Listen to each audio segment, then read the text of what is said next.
Bir taşınma vlogudur. Evet sen hoş geldin. Taşınıyoruz.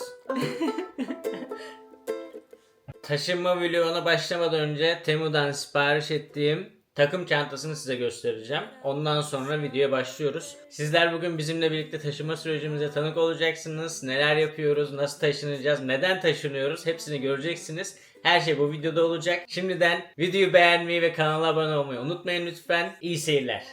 Seyirler. Ve bir tane matkap seti satın aldım. Şöyle tornavidası olan, bir sürü set içinde olan Temu'dan sipariş ettim. Şimdi onu açacağım. Çünkü dolabı kurdum ama tornavidayla kurdum. Şimdi elektrikli matkap işimize yarar diye düşündüm. Bakalım, daha açmadık. Sizinle birlikte açıyoruz. Bıçak yardımıyla bunu açtık. Şimdi şöyle bir çantamız var. Bakalım içinde neyimiz varmış. Allah'ım inşallah içinden 100 milyon euro çıkar. Yanlışlıkla 100 milyon euro gönderseler. Da da da dan. Al sana 100 milyon euro. Biraz dağılmış ama bayağı her şey var içinde. Testlerimiz bile var. Dübeller renkli renkli. İlk kez görüyorum böyle renkli falan. Hazır mıyız? Hani bu çalışmıyor. Altında takacağız. onun bataryası yok çünkü bak şöyle 2 tane batarya göndermişler. Hayatımda ilk defa ben daha önce matkap kullandım mı ya? Ben matkap kullanmadım bu arada. Daha önce ne yaptın diye sorsanız. Daha önce hiçbir şey yapmadım bu arada. Yani ilk lambamı Almanya'da taktım. İlk dolabımı Almanya'da kurdum. Şimdi ilk dolabımı da Almanya'da sökeceğim. Herkes her şeyi yapmak zorunda değil arkadaşlar. Yapa yapa öğreneceğiz. Gördün mü? Öğrendim hemen. Bu kadar basit. Yapmak istemiyorduk sadece. Bu arada benim babam mesela her şeyi yapar. Babama mesela şunu ver, şununla bana bir tane araba üretir, öyle bir ustadır kendisi. Yapamayacağı hiçbir şey yok. Bense hiçbir şey yapamıyorum. Bu yetenekle alakalı, birazcık sevmekle alakalı. Bizim de genlerde var. Şimdi neler olduğunu genlerimde hepsini göreceksiniz. Babamın benle gurur duyduğu video bu. Ağlama baba, tamam sakin ol. Böyle ne ağır ne böyle şey. Fena kavgaya girilir bununla. Ben bunu arabaya mı alsam acaba? Şimdi şöyle bir bakalım neler gelmiş. Kaç para verdik buna, öncelikle onu söyleyeyim.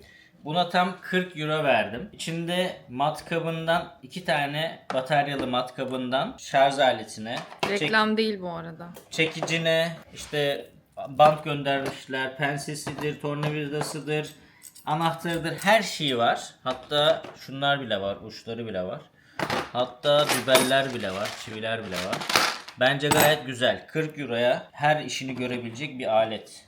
Elimizde kalan fantlar var. Bunları bozdurup alışveriş yapacağız. Karım Hanım bize börek yapacak yarına. Çünkü taşınmanın altın kurallarından birisi nedir? Börek. Taşınmaya yardım etmeye gelen arkadaşlarımıza Türk kültürünü göstermemiz lazım. İkram önemli. Geldik şimdi dönüşüm yerine. Hem size göstermiş olalım nasıl olduğunu, hem de biz de elimizde kalanları boşuna taşımak yerine burada dönüştüreceğiz. Çok bir para etmese de 4 euro falan edecek büyük ihtimalle, ama taşımak yerine parayı almak daha mantıklı. Böyle atıyorsun içine. Buradan okutuyor. Her biri 25 cent. Ne kadar çıkacak yani? Yani 4,5 euro diyorum. Sen 3.75. unutma. Çantayı aldın ama ben istemediğim sürece hiçbir oyunu kazanamazsın. Şaka 4.75 Ne diyorum. oldu biliyor musun? Kadının biri geldi, terminini yapıyorum. 3 tane çocuğu varmış. Tamam mı? Dedim ki ikisi erkek biri kız dedim. Kadın bir bozuldu böyle. Öyle mi dedim? Kadın böyle bir şaşırdı, bozuldu böyle. Nereden biliyorum? Baktım falan. Kadın şey sandı, takip ettim falan sandı. Dedim yok dedim, benim dedim 6. hislerim çok kuvvetli yani dedim. O yüzden dedim tahmin edebiliyorum bazı şeyleri dedim. Ve gördüğünüz gibi neymiş? Hadi lan oradan. Ya ben seni yer miyim ya yer miyim? Yine de ben kazandım. Sen kaç dedin? Benden az dedin. 4.75 dedim. Ben de 4,5 dedim. Benimki daha yakın oluyor. Sen önce 4'ten az dedin. 3.75 dedim. Şaka 4.75 Kim dedim. kazandı? Ben kazandım. Ben 5 euro kazandım. paramızı alalım. Buradan bastırıyorsun. Ben kazandım. Tamam hadi sen kazan. Hadi sen kazan tamam. Derken bunu veriyorsun. 5.25 düşük ödüyorsun. Geçelim alışverişe. Kime aldın sen onu? Tayla kardeşim Uludağ gazoz aldım. Uludağ gazoz seviyor çünkü. İlk attığımız videodan bilenler bilir. Uludağ gazoz aldım. Uludağ gazoz abi. Sevdiğiniz insanların neyi sevdiğini bilmeniz önemli. Bunu onlara değer verdiğinizi gösterir. Taşınmada bize yardım edecek sağ olsun. Alışverişimizi yaptık. Toplamda 45 euro tuttu. Böyle bir Türk yufkası bulduk. 3 tane aldık. Tanesi 2 euroydu. Sabırsızım börek için. Dünyanın en iyi böreği bu arada kıymalı patlıcandır. Aksini iddia eden varsa şu an videoyu kapatabilir.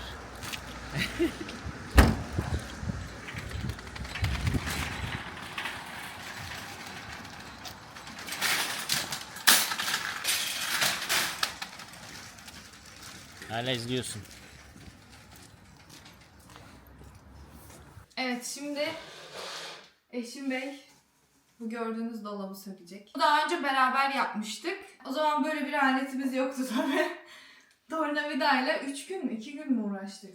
Ya 2 gün uğraştım ama yani toplamda 5 saatimizi 6 saatimizi falan aldı yani bu dolabı kurmak. Tabii malzemesiz ilk defa kurduğumuz için bence gayet makul bir süre. Yani küçücük bir tornavidayla yapmıştık. O yüzden şurayı yanlış yaptık. Orası yalama oldu. Biz de kapağı çıkarıp böyle bu şekilde kullandık bir süre.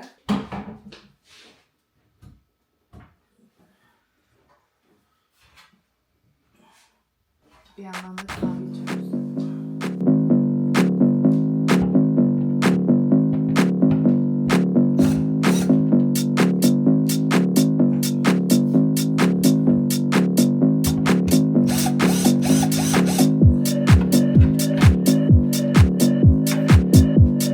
Neden taşınıyoruz?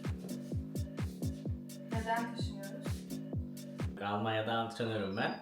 Burada fitness trainer ve Sportwissenschaftler yani spor bilimcisi ve fitness antrenörü olarak geçiyor. Yeni bir işe başladım. Bu da çok uzakta bir iş değil ama şu an oturduğumuz ev eski işimdeki patronumun evi. O yüzden Serhat istifa ediyorsan evden de çıkman gerektiğini söyledi. Biz de tabii ki dedik yani kaos seven bir insan değiliz. Zaten istenmediğimiz yerde durmak istemeyiz yani. Şimdi bulduğumuz evde hemen iş yerime 10 dakika mesafede yürüyerek çok daha yakın. Yeni bulduğumuz evde iş yerime 10 dakika hem benzin masrafından benzin fiyatları arttı bu arada bildiğiniz üzere savaşlardan dolayı. Hem benzinden kısacağız hem kiramız biraz daha düşük olacak. Biraz da tasarruf yapmış olacağız. Daha fazla parayı elde tutmamıza, birikim yapmamıza ya da gezmemize, sizlere daha iyi videolar çekmemize vesile olacak diye düşünüyoruz. Şimdi dolabın ölçüsünü aldım. Yeni evimizde Almanya'da birçok evde şöyle duvarlar yamuk. Gördüğünüz gibi mesela bu duvar yamuk. Ama mesela burası yine büyük bir oda. Yani yamuk ama büyük bir oda. O yüzden biz bu dolabı rahatlıkla sığdırdık buraya. Şimdi yeni evimizde biraz daha fazla yamuk duvarlar var. Bayağı üçgen. Bayağı üçgen yani. O yüzden bu dolabın sığmama ihtimali var. Yapabiliyorsam bu dolabı ikiye böleceğim mesela. Şurada eğer geliyorsa öyle bir şeyler deneyeceğiz. Bakalım ne olacağını, neyle karşılaşacağımızı daha bilmiyoruz. Ona göre kurulumu öyle yapacağız. Ya da başka dolap alacağız. Bilmiyorum. Bu dolabı da... Yok o zaten ayrı. Şunların şurası Evet. bütün de şuraya kadar bütün böyle. Ama şu ayrı tek başına diye hatırlıyorum. Alttaki kabini bile farklıydı bunun. Biz buradan birbirine Evet. bağladık. Altı farklı deriz diye ben de öyle hatırlıyorum. Bu dolabı da bu arada biz 300 euroya mı? Öyle bir şeye almıştık. Evet 320'ye falan aldım. Çok uygunu almıştık ve bayağı memnunuz yani dolaptan. Bayağı kullanışlı bir dolap. Bayağı büyük ve aynalı. Olmadı artık. Bakacağız yeni evin gereksinimlerine göre. Zaten masa ve sandalyemizi aldık. Bazı alışverişler yaptık. Bunları da yeni evde çekmeyi düşünüyoruz. Eğer yetişirse yeni evin bitmiş halinde çekeceğiz. Videonun sonuna koyacağız.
Kulağıma bir yerde bir şey, tüy gibi bir şey görmüş.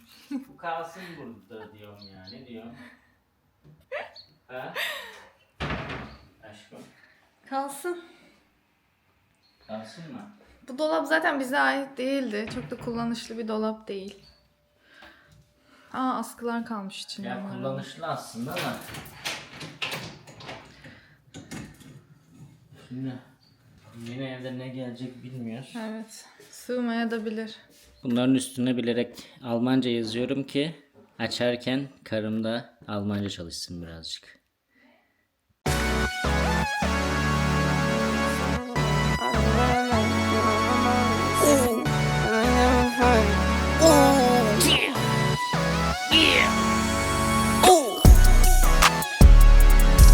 No watch, no diamonds, no watch, good timing, yeah. No watch, no diamonds, no watch, good timing. Tyler Vituns. Merhaba Leute. Börek?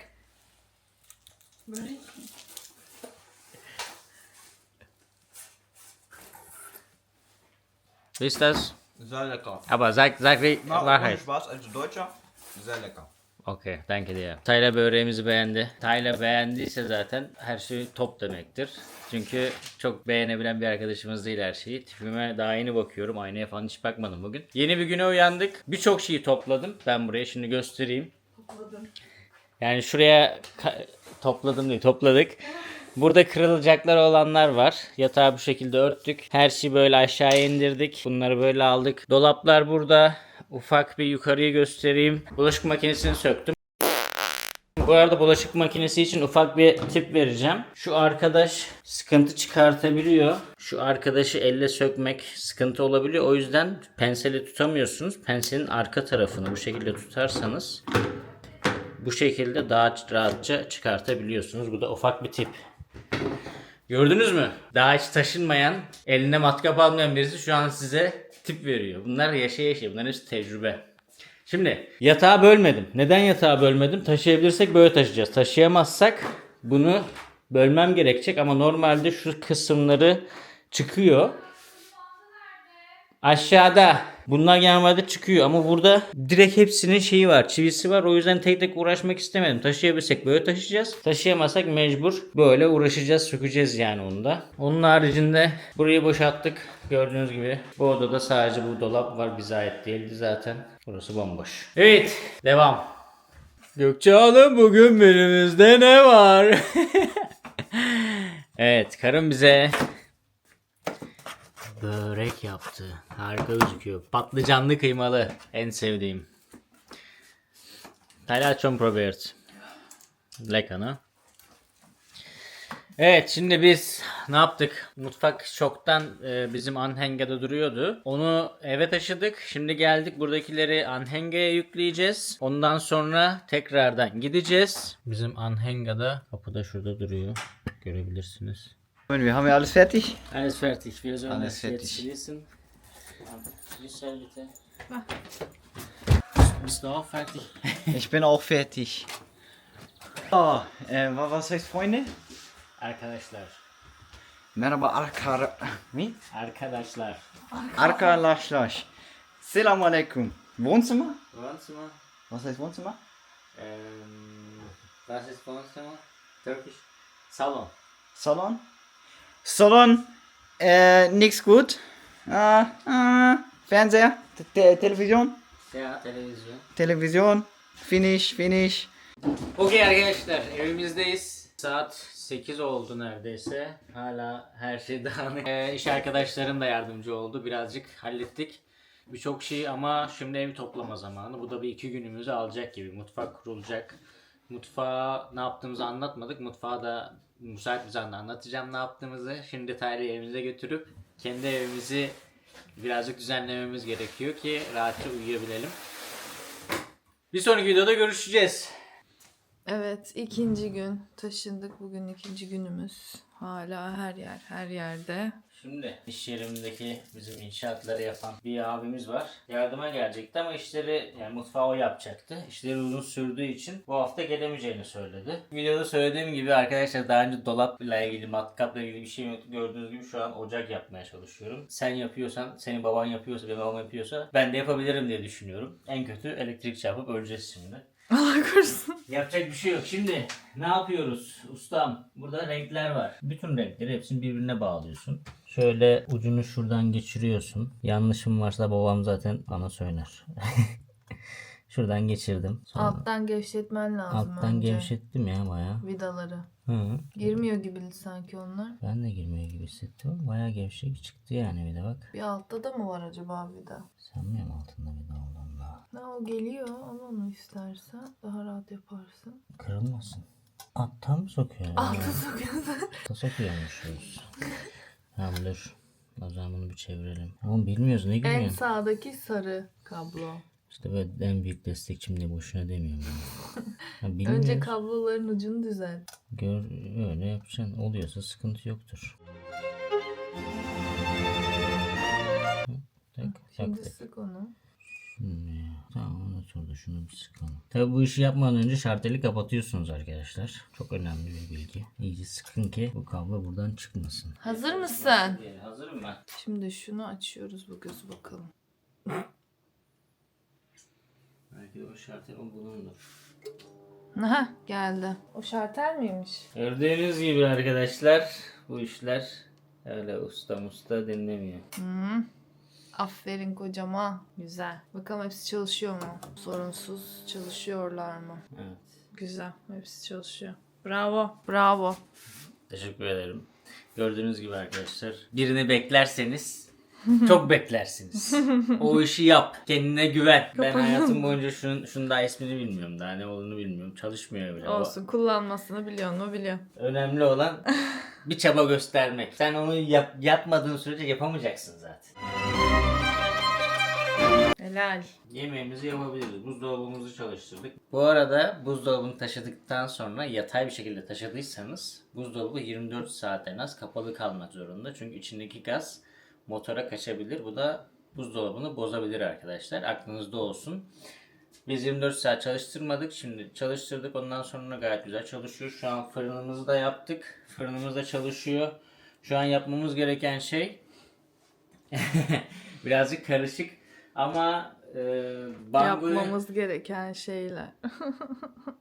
Bangoyu takamayacağız büyük ihtimalle. Çünkü kesmek falan gerekiyor. Bango gayet uzun bir tezgahı var. Ama ben yine de şunları takmak istiyorum. Bunu takabilecek mi? Lavaboyu takmak istiyorum. Bunu takmayı deneyeceğim. Davlumbazı takmayı deneyeceğim. Ve bir tane dolap şuraya takmayı deneyeceğim. En azından bizi şu anda idare etsin. Çamaşır makinesini takacağız, takabilirsek. Bugünkü işlerimiz bunlar. Bu arada ben evi gezdireyim size. Şöyle, burası salon. Henüz tabii tam yerleşemedik. Her yer her yerde. Mazur görün. Şöyle. Burayı yatak odası yapıyoruz.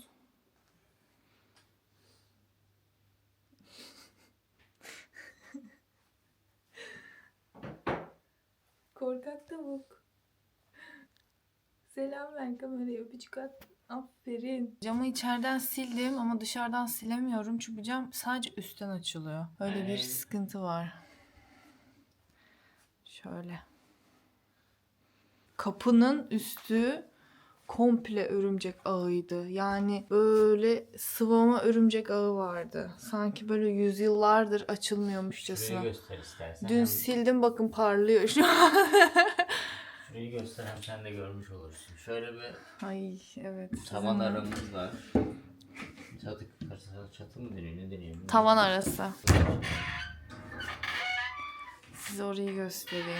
Tabii ki burayı kullanamayacağız büyük ihtimalle. Çünkü orayı kullananlar var. Diyorsun. Orayı kullananlar var. Sen çıkmak ister misin? Ben zaten gördüm. Ben çıkayım, tamam. Sen çık ve ilk tepkini merak ediyorum. Orada bazı eşyalar vardı. Biz de dolabın bir kısmını koyduk.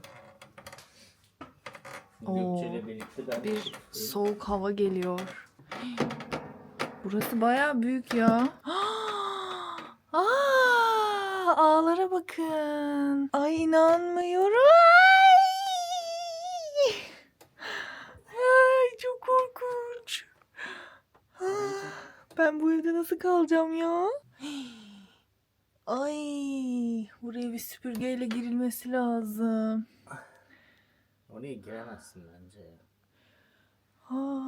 Aman Allah'ım. Evet. Sağ salim ineyim. Çok korkunç. Yukarıyı nasıl temizleyebiliriz? Fikri o. Yani yukarıya şöyle bir insan halinle, çırılçıplak yani bedeninle Tell me, what can I do? girip temizleyebileceğini düşünmüyorum yani. Yani örümceklerden korkmazsan bile hastalık kapabilirsin diye düşünüyorum. O yüzden bir elbise bir şey bulmak lazım sanki. Ben eskiden örümceklerden korkardım. Yalan yok. Ta ki Almanya'ya gelene kadar. Artık her gördüğüm yerde selamlaşıp konuşuyorum onlarla. Tabii büyük tüylü örümceklerden bahsetmiyorum. Bu küçük örümceklerden bahsediyorum. Herhangi bir zararları yok zaten onların. Neyse geldik Evet. biz direkt. İşte bahsettiğimiz duvarlar böyle bu şekilde yamuk. Bakın hep böyle. Üçgen. Bu yüzden biz dolabımızın bu kapağını, aslında bu biraz daha uzuyor, iptal ettik. Bu şekilde kurduk dolabı buraya. Burayı da açık bırak. Orayı da açık bıraktım ki daha konforlu kullanabilelim diye. Burası bu Şöyle arada oldu. düzenlendikten sonra bence Güzel tatlı bir yer olacak, evet. Düzenlenmesi lazım şu an. Her Düzenlenmiş halini de göreceksiniz arkadaşlar. Bu hafta zaten Evet. belli ki video çekemeyeceğiz biz. Bu hafta video Bu yetiştiremeyeceğiz. hafta, evet. Taşınma telaşından dolayı. Hiç darlamadım o yüzden karım. video diye. Önümüzdeki hafta video paylaşacağız. Önümüzdeki haftaya kadar artık bitirmiş oluruz eşek değilsek diye düşünüyorum. büyük konuşma, yine de her şeyi 2 kişi yapıyoruz. Tek başımıza yapıyoruz. Bir de sen çalışıyorsun. Evet İşe ama gidip geliyorsun. yani şimdi mesela şöyle düşündüğümüz zaman mutfağı hallettiğimiz zaman zaten direkt bütün şey ortadan kalkacak ama Mutfak şu komple yerleşse, evet, geri kalan ıvır zıvır her şeyi ben zaten hallederim tek başıma. evet. Neyse banyomuzu Ama göstereyim alınacak istersen. şeyler de var. Banyomuz da böyle. Yani ilk gün banyoyu temizledik. Banyoyu görmeniz lazım. 2 kişi girdik banyoya. Tavana kadar silmeye çalıştık ama hala toz dökülüyor evden. Çözebilmiş değilim. Şöyle banyosu, duşakabini var. Şöyle bir dolap vardı. Burada zaten.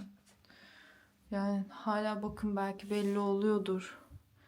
Yani bazı yerlerde çıkmayan lekeler var. Onları telleyeceğim artık böyle iyice. Bakın şurada O bayağı- gözüküyor, birazcık kalmış. Bu Örümcek bayağı ağı temizledik yani. Buranın ilk halini çekseydik keşke, ilk hali son hali diye de. İnanılmaz yani, resmen şu duşakabinin içinden siyah su aktı. Yani 3 kere falan böyle ovaladım. Üçünden de simsiyah sular aktı. Hala arıtabilmiş değilim. Yerleşelim, iyice yapacağım. Neyse şimdi usta ne yapacak? Size kaloriferlerin halini göstereyim. Kaloriferler. Gerçi bu yine bir tık daha iyi. Ben bunu biraz üstten sildim çünkü. Bakın, hiç dokunmadığım bir kaloriferi göstereceğim. Bakın, görünüyor mu?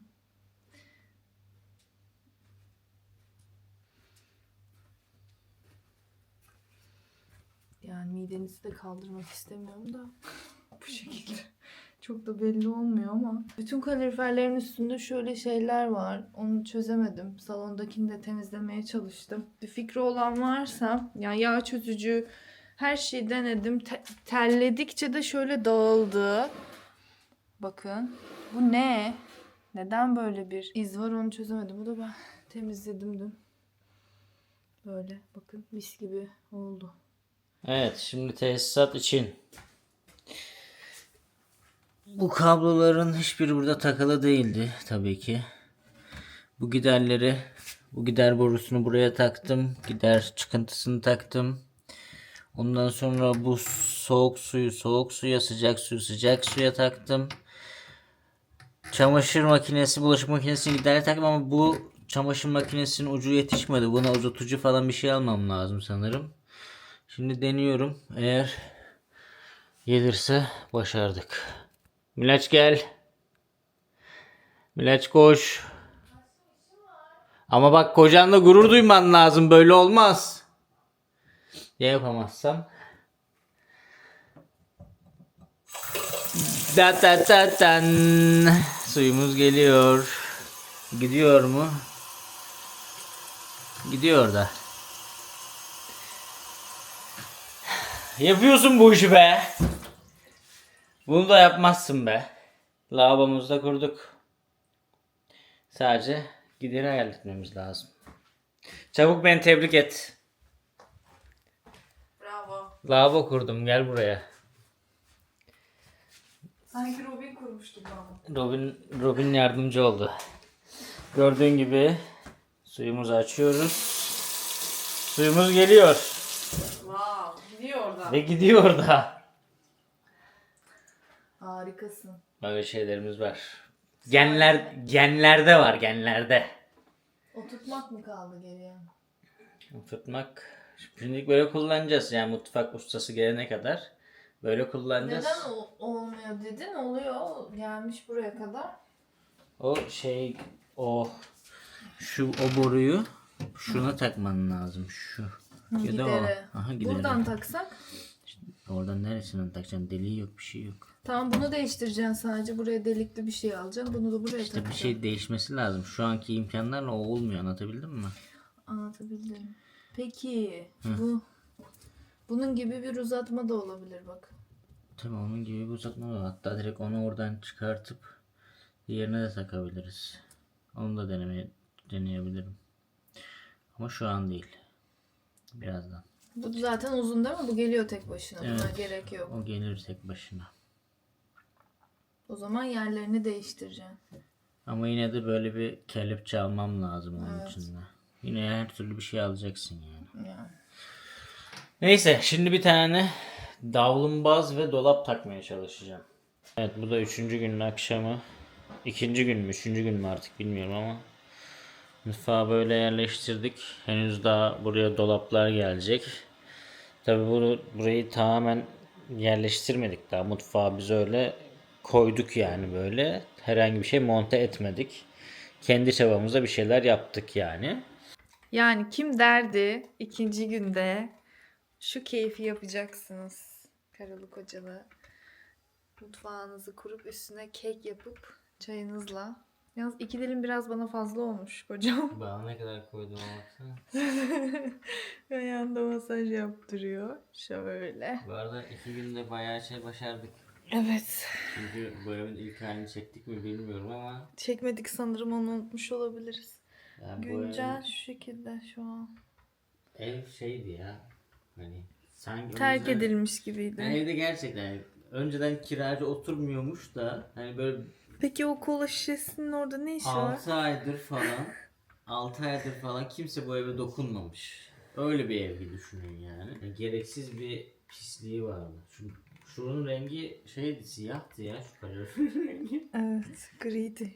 Ne güzel beyazlamış. Mutfağı bu arada hani tamam olmadı ama hepsini biz yaptık şu anda, her şeyimiz var. En azından kullanılabilir durumda. Kullanılabilir bir mutfak haline getirdik. Yani kendi çabalarımızla.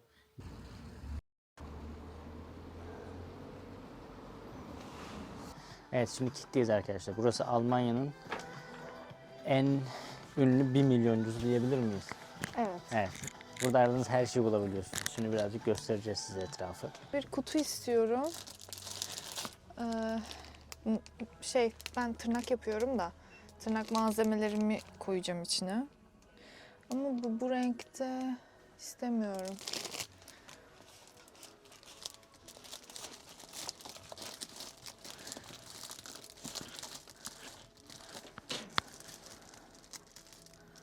Şu an en güzel renk bu. Bunun fiyatı 4 euro. Bir tane kalmış. Oraya Opsi. Ay, ben bir şey yapmadım yine bir arkadan. şeyler kırdın. Hayır, ben hiçbir şey yapmadım. Valla Kendine düştü. söyleyeceğim görevliye bak. Bunun fiyatı 10 euro. Bu saksı siyah olan.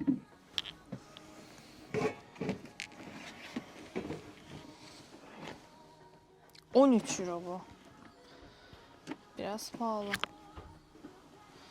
Yani sonuçta hep evinde olacak bir şey. Çiçeğine kurumuyor olmuyor bir şeyin. Güzel bir şey olsun. Bence de güzel olsun. Bunlar çok güzel değil. Burada bu arada şöyle 50 euroya bavul.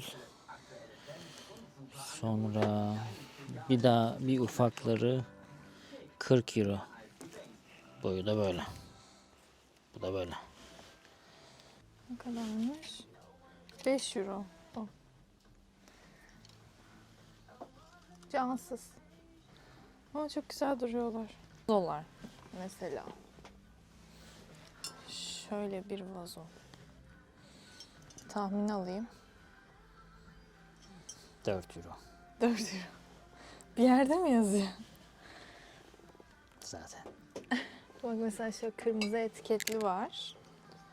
Bu 3 euroya düşmüş. Normalde 7 euroymuş bu. Sanırım bayağıdır burada olduğu için. Oğlum, biz öyle çiçek almıyoruz ki ama. Koparılan çiçeklere karşıyız biliyorsun. Yapay alırız. Şöyle hiç solmayan. Ama bunları da çok beğenmedim. Wow, olamadım ya. Wow değil, evet. Şöyle bir kase var. 5 euro. Çok da gerekli. Okey. Bu ne? Deniz yine. Deniz şirin babası. Oturuyor bir de. Şirin balina. Hadi büyüğü de var.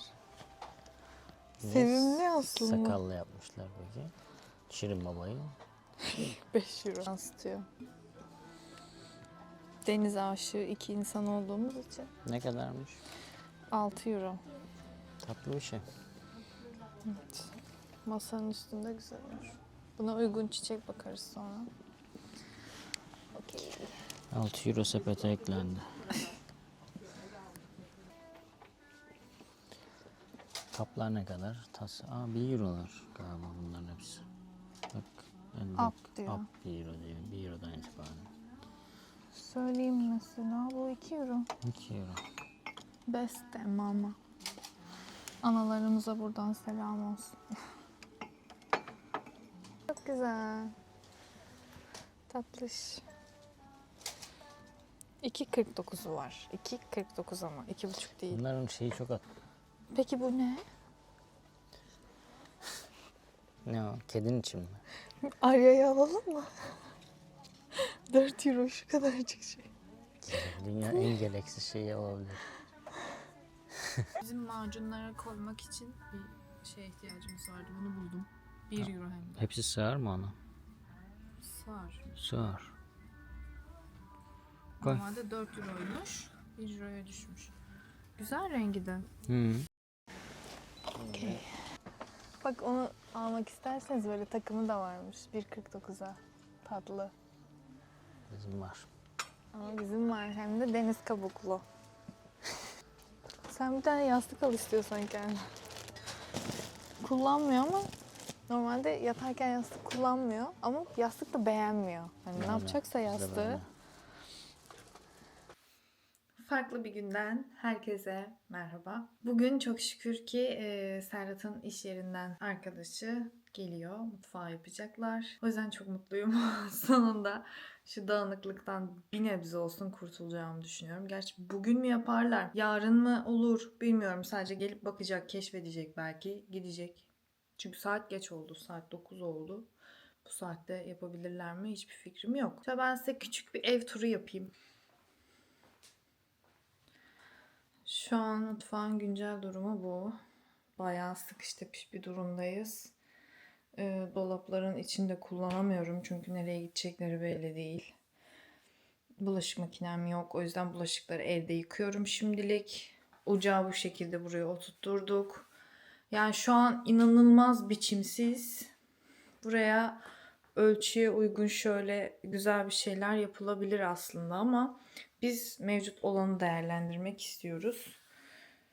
Böyle bangosu yok henüz üstünde. Bango gelecek, kesilecek ona göre. Şu anlık böyle burada da bango yok ama ben bunun raflarını böyle kapattım. Burayı böyle kahve köşesi gibi farklı bir şey yaptık. Şeyin kalanları burada. Burası dağınık, yani buranın da toparlanması lazım. Dolabın kalan üst parçaları burada. Bunları koymaya çalışacağız. Bakalım. Hala böyle evi tam olarak arıtabilmiş değilim. Serhatları bekliyorum. Böyle. Görüşürüz. Serhat gelince açarım kamerayı. Du sollst mal dürfen. Du musst fragen, darf ich Video machen? So. Andre abi, darf ich video machen? Kannst du machen. Wir machen YouTube, weißt du? Echt? Ja. Aber dann bin ich auf YouTube, wollt ihr posten? Natürlich. Aber nur in Türkei. Nein. In Deutschland, wir haben viele Freunde. Wir sind Ja. 100.000 Follower? Ja. Echt? Türkischsprachig oder? Ja, ich. Türkische Sprache, In aber Deutsch Untertitel auch. ja. Nicht schlecht. Ja, dann macht Werbung.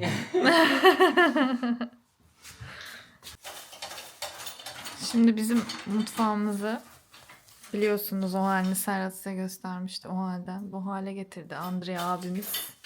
Ellerine kollarına sağlık valla, Allah razı olsun. Gitmedim abi. Daha yani şimdiden bile çok mutluyum. Sonunda çalışma alanımız var yani, şekilleniyor. Mutfaksız eve çıkmayın. Dünyanın en büyük hatasını yaptık. Ya hata demeyeyim. İmkanınız yoksa eğer, sizi zorlayacaksa mutfaksız bir ev çok zor olur. Ne imkanından bahsediyorum? Ustaya para ver. Yani o para tarz ver. imkanları olanlar Beş- için en zorluk az- yok. ha, dışarı atacak 5.000 euronuz yoksa en Evet. az imkan bu yani 5.000 euro. Yoksa yoksa yani mutfaksız eve çıkmayın abi. Evet.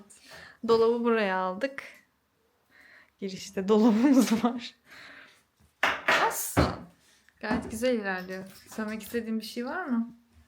Takipçilerine. Herkesin girişinde 5 metrekare ayna mı olması lazım? Bizim de dolabımız var abi. Buna bakarak konuşuyor. Hala Ne alışamadı. yapacağım? Ben de buradaki şeyleri, şunların hepsini bu yan tarafı kaplayacağım böyle komple.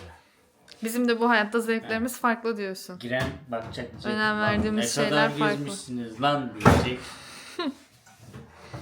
Ondan sonra dolap. Birikimi gezmeye yapıyorum diyorsun. Ondan sonra laf edemez dolaba işte.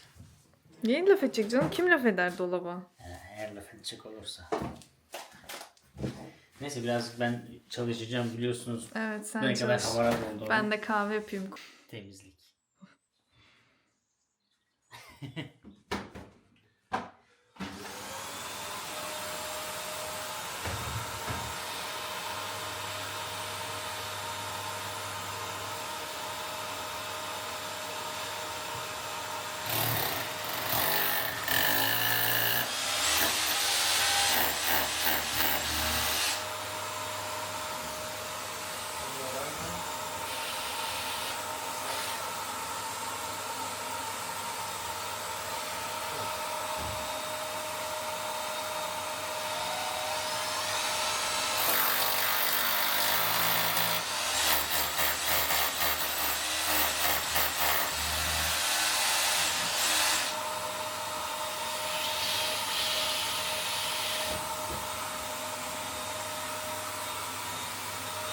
Bas. Vallahi bayağı yeteneklisin ha. Dedim oğlum ben iyiyim diye. Çekildi adam. Hammer? Hammer. Ich hab kleiner was. Ja. Okay.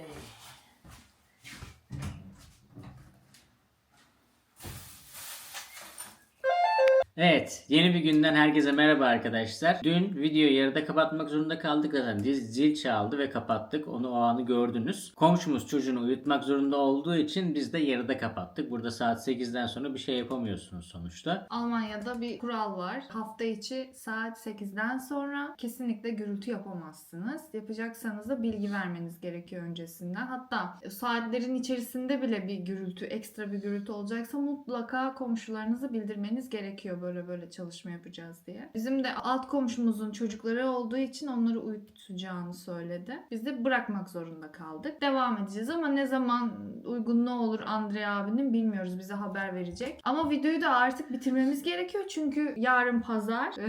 Bugün cumartesi akşamı ve benim videoyu tamamen bitirip artık sizlere sunmam gerekiyor. Ne kadar bekletirsek o kadar süre uzuyor ve o kadar daha da videonun süresi de uzuyor. Şu an bir 40 dakika falan oldu video diye düşünüyorum. Artık umarım izlerken keyif alırsınız.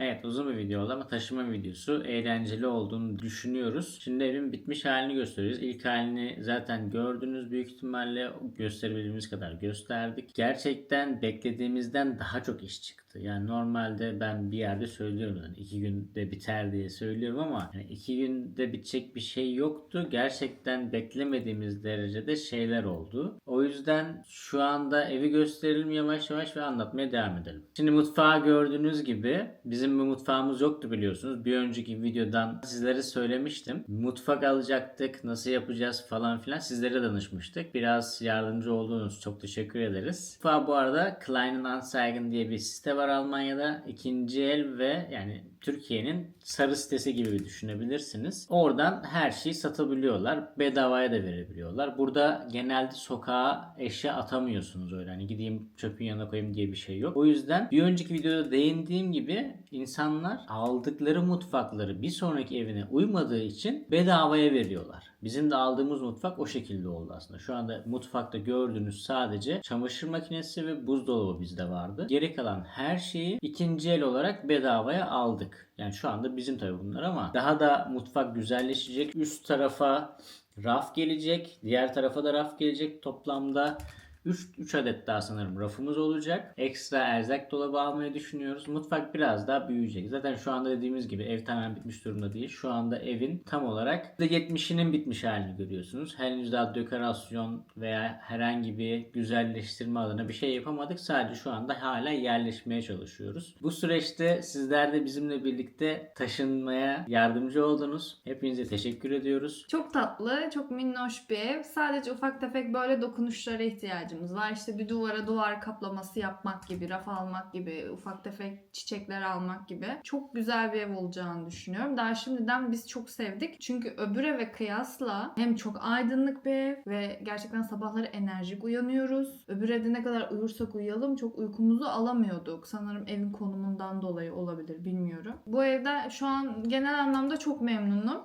Umarım sizin de böyle bir dileğiniz varsa hayatınızda, taşınmak üzereyseniz, taşınmak istiyorsanız ya da yeni bir ev, yeni bir hayat, yeni bir ülke düşünceniz varsa sonuna kadar tüm iyi dileklerimi size sunuyorum. Umarım kalbinizden geçen her şey sizi bulur. En güzelini, en iyisini bulursunuz. Yapabileceğinize inanın. Biz de çünkü yapabileceğimizi bilmiyorduk yapana kadar. Ünlü düşünür Serhat Akdemir de Videonun başına dönün isterseniz neler yapabileceğimi söylemiştim. neydi? Siz yapmazsanız zaten onu yapamazsınız.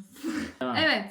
Biz bu evi ne kadara tuttuk? Daha önceki evimizde ne kadara oturuyorduk? Neler ödüyorduk? Ek ücretler neler vardı? Şimdi buraya geldik. Nasıl oldu? Bunlardan bahsetmek istiyoruz biraz. Bir önceki evle bu ev arasındaki artıları ve eksileri anlatıyoruz şimdi. Bir önceki evde 720 euro toplam kira ödüyorduk. Bu Almanya'da bir soğuk ve sıcak kira var arkadaşlar. Soğuk kirası 520 idi. Yan giderler olarak sıcak kira toplamda 720 euroydu. 200 euro da yan giderler. Toplamda 720 euroydu. Yani yan giderler neler? İçinde ısınma, su, attığınız çöpler falan filan hepsi içinde oluyor. Yıl sonunda bunlar hesaplanıyor. Eğer suyu veya ısınmayı daha az kullandıysanız ödediğiniz miktardan geri alıyorsunuz ödediğiniz miktarı toplamını. Eğer fazla kullandıysanız bir ödeme çıkıyor size yıl sonunda. Bu evde de toplam bizim kiramız şu anda 630 euro. Yani 90 euro daha az.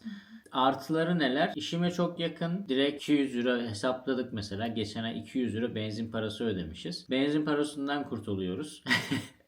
Benzin arttı bu arada. Bayağı arttı. Son bir ayda sanırım 2 euronun üstüne çıktı. yani son bir ayda yaklaşık 60 cent falan arttı diye biliyorum. O yüzden daha da artacaktı bu fiyat. O yüzden gayet iyi oldu. Tam zamanda taşındık diye düşünüyorum. Onun haricinde kirası uygun. Ortalama bir 200 euro gibi aylık bir kenara atabileceğimiz paraya yapmış olacağız. Yani birikim yapmış olacağız.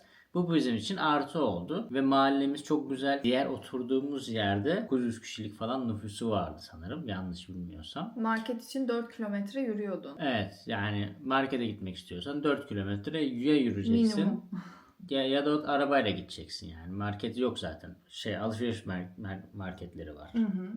Burada yürüyerek her yere ulaşabiliyorsun. Benzin istasyonu, markettir, işte ne bileyim bütün marketlerin toplandığı bir yerdeyiz zaten. Yani küçük bir yerleşim ama çok merkezi. Her şey el altında. Oradaki gibi dağınık değil. Bir önceki oturduğumuz evdeki gibi dağınık değil. Güzel. Yerleşim de çok güzel ve genelde dikkat ettiğimiz kadarıyla daha elit bir kesim burada yaşıyor.